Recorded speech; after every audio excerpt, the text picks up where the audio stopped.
Baseball is going to limit pitch-by-pitch betting in the wake of that gambling scandal that we were talking about. Contessa Brewer joins us now. What's more, dang on it, I love that. I bet on every one. Well, you still can. For a while. You just no. You just For can't good? bet a lot. Major League Baseball has extracted commitments from its sportsbook partners to limit the profit players can make off rigged pitches. It says those agreed-upon restrictions will cover 98% of the legal U.S. sports betting market. The max bets on pitches will be $200, which is, I'm guessing, more than you put on any single pitch. We're just trying to limit how much That's my sum total.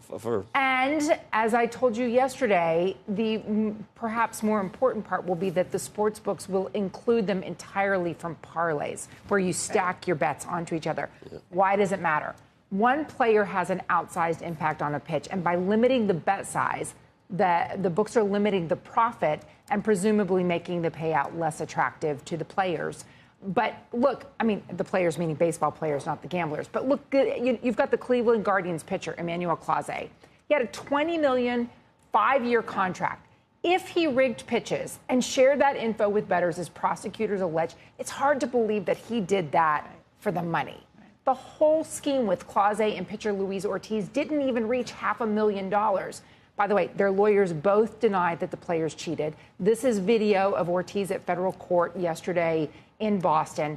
MLB says these micro bets create heightened integrity risks because they focus on one-off events that can be determined by a single player. And that can be inconsequential to the outcome of the game, but consequential, of course, for the integrity of the game. FanDuel already prohibits bets on field goals, on free throws, on turnovers and fouls. No prop bets on players on 10-day contracts or two-way players that move between the major and the minor leagues. FanDuel's president, Christian Janetsky, said that the company is committed to working with the leagues and the lawmakers and the regulators. Same from Fanatics, who told us this deal to limit bets on pitches shows the legal market is working. What they'd really like, this is the translation, enforce limits against the offshore sports books. But even there, I'm told by people with inside knowledge of the way the offshore books work, they get cheated when people are cheating on sports. The sports books themselves, nobody wants to lose money to cheating, and you want the players, the gamblers, to feel assured that they're coming in and gambling on what they think they know, not some. Why don't they just ban it entirely rather than limit how much you can profit from it? Because you're right. This probably wasn't done for profit motives alone when these guys have multi-million-dollar contracts that are out there. If there's some leverage that the bad guys get over them, why not get rid of it altogether? I do think it matters for a guy like Ortiz, who was making, I think his lifetime career salary was something like $1.6 million or maybe $2 million. For somebody who's making $2 million for a limited time frame, making multiple thousands of dollars on a single pitch might seem alluring. I can't explain it with Clase. It would be interesting to sit down with him and figure that out. But here's what he says he's not guilty. So. Right. But I want to. That's right. He would say that to me. Good point, Becky.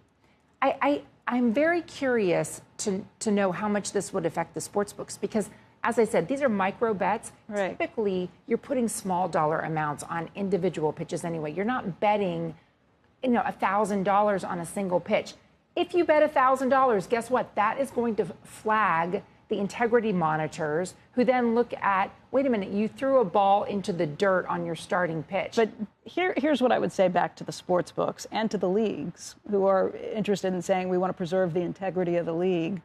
Why would you allow them to bet on these quick flash pitches?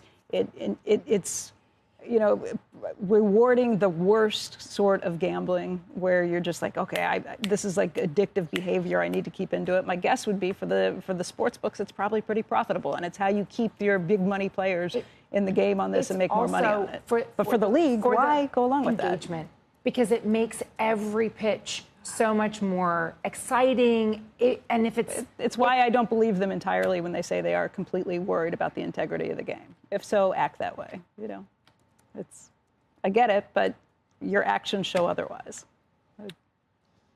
All right, Contessa, Thank you. You said $20 million a year for Clause, right? It's a No, for total. 5 year. years. Okay. Five, but still, You'd have to like be next year, top echelon. Some do make 20. His salary was going to be $6 million next year. $6 million. Yeah. Crazy. Not for the big time pitchers make a lot more than that. Yeah, but no, I mean, it's crazy to risk that. No, That's my point. right, It's crazy right. to put all It that is, at yeah. risk when you have made it and you're up there, which, again, I don't understand the behavior. And Right. he says he's not guilty, but if that's the case, it's like you need extreme measures to stop this because it's already illogical if that's what is happening. Yep.